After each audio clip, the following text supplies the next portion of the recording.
Then real-life stories can make the best movies. Discover the big business of buying and selling true-life tales. But getting the rights to one story is a legal and financial nightmare. First, producers need legal permission from every person being portrayed, and then you're talking money. As people see more and more true stories on television and they feel that they can make money off of it, a lot of people are asking tremendous amounts of money for the rights to portray them. Jim and Tammy got an undisclosed six-figure amount from NBC for their rights and to also serve as technical consultants. In the 1980s, one of the things that really took off was the made-for-TV movie. This piece goes into how a producer will find somebody's real-life story, buy it from them, sometimes stick to their story, and sometimes embellish to make a more interesting movie, which is fine. Now, the TV movie would be at its peak in the 90s due to the Lifetime channel. They would do movie after movie after movie after movie after movie. So like I said, this piece here is from 1986, and it goes into really how TV movies are made from people's real life stories. Let's check it out.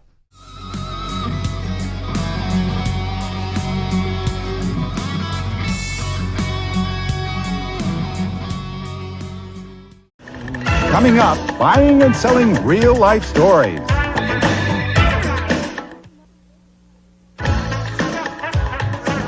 Whether you work in television or not, I think a lot of us tend to look forward to a ratings period because you know you're going to get some extra good television that month.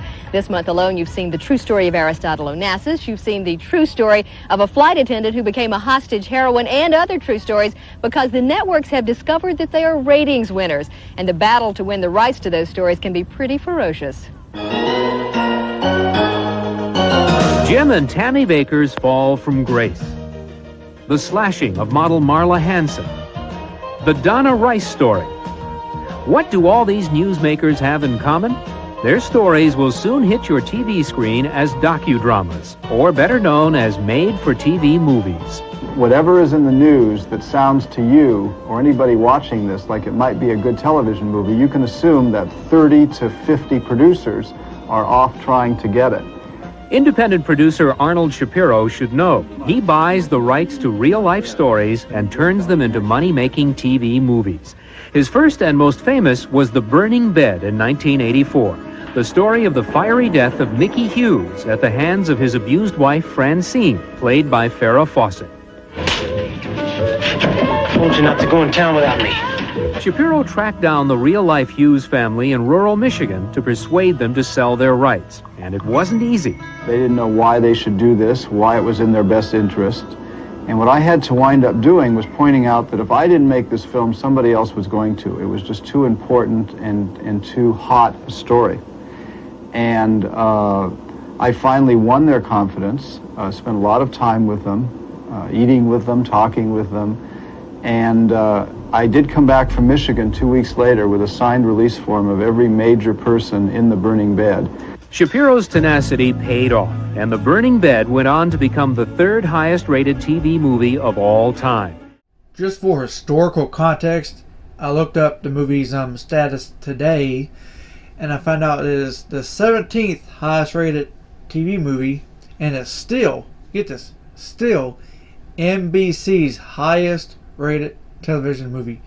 40 years later, it's still NBC's highest rated original TV movie. Now that says something. Its success started a wave of docudramas based on true tales, including Adam, the story about child stealing. Have I got my head on wrong or what?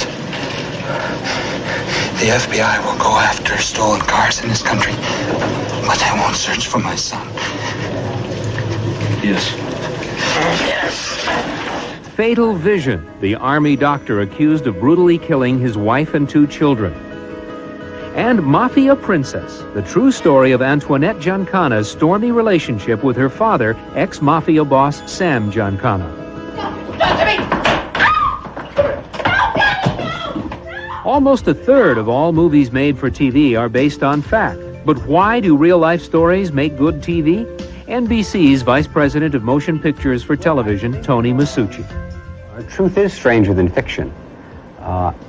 And if it's a good story, and it's a true story, I think it's certainly more promotable than a work of fiction. There was nothing in this breast before. Ann Jillian's real-life battle with breast cancer was turned into a movie and is currently NBC's highest-rated movie this year. And in TV land, high ratings spells success. But getting the rights to one story is a legal and financial nightmare. First, producers need legal permission from every person being portrayed, and then you're talking money. As people see more and more true stories on television and they feel that they can make money off of it, a lot of people are asking tremendous amounts of money for the rights to portray them. Money fueled a feeding frenzy among the townspeople in Midland, Texas, when up to 30 producers tried to buy the rights to Baby Jessica's story. Jim and Tammy got an undisclosed six-figure amount from NBC for their rights and to also serve as technical consultants. Beirut Tower, they're killing American passengers right now. Since stories based on fact are scrutinized by network censors for accuracy, it's hard to deviate from the storyline, and in some cases, it helps to have the real-life person on the set to act as consultant. Hostage negotiator flight attendant Uli Derrickson was a driving force behind the scenes in the recent NBC movie, The Taking of Flight 847, the Uli Derrickson story. I know that the world shares the sorrow. But NBC's LBJ, The Early Years, was criticized for being historically inaccurate, even though Lady Bird herself acted as a consultant. We are now in development on another script, LBJ, The Presidential Years. And again, Lady Bird is consulting with us, primarily for accuracy and also to give us some scenes that don't exist on the public record. But not all headline grabbers will necessarily make good movies. John and Yoko, A Love Story, was based on 40 hours of private interviews with Yoko Ono, but it was a ratings flop for NBC. I'll break his neck, you know. Shut up, okay? Just don't talk right now. Even though nobody watched it, I think it was a wonderful movie. So that movie was made in 1985, and guess what? That is a young Mike Myers playing a delivery guy. Yep, that is Wayne. That is Austin Powers from 1985. Trivia note for you. And some great ideas never make it past the written script. NBC beat out 30 other producers and paid $125,000 for the rights to the story of Donna Ashlock, the heart patient who was bequeathed the heart of her friend Philippe Garza shortly before he died. But the story was recently dropped from development. Sometimes you just don't know whether you're going to get a story. You think there's a story there, and when all the research is done and everyone takes a whack at it, and you discover, well, it's a great 60 Minutes piece, but it's not a 2-hour movie. So while some people sell the rights to their story to send a message, as in Adam and Ann Jillian, most do it for the money. And we can expect these headline makers to make big money for their TV movies. But don't expect to see the Oliver North story on NBC. Tune into some other network. I'm not particularly interested in doing a film about a felon. Not all docudramas will become a burning bed, but the potential for high ratings is there. So even though acquiring rights for someone's story is a nightmare, it's one that producers and networks don't want to awake from just yet. After all, truth is stranger than fiction.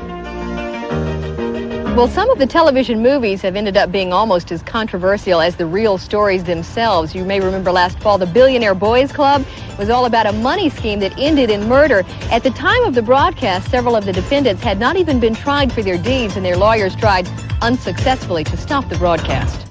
There was a Donna girl, sad news. She died in 1989. She lived 3 years with a friend's heart, and she was waiting for a second heart transplant when she passed away. She received a heart from Felipe Garza January 4th, 1986, and she passed March 7th, 1989. Yeah, that's just a sad note to end on. She was cheerful, quite active, hopeful, and quite positive. Donna and her family had learned in 1985 that she had terminal degenerative heart disease and she would need a heart transplant, and she told Felipe about her condition. on one of their dates. Apparently they were boyfriend and girlfriend. The story received worldwide attention when it was revealed excuse me, that the 15-year-old had told his mother that he had a premonition of his death, that he wanted Donna to have his heart. Wow. And a few days after this, Felipe died from a broken blood vessel in his brain. Remembering her son's wishes, his mother told doctors to keep his heart beating mechanically until he could be flown to San Francisco and his heart placed on Donna's chest. Well,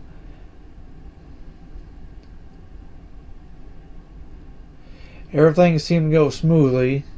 Then 3 years later, she started feeling tired, and the doctors discovered that the transplanted heart was being damaged by the body's attempts to reject it. Man, that's sad. And I hate to end it like that, but that's 2 life stories for you. Wow. That's just so sad.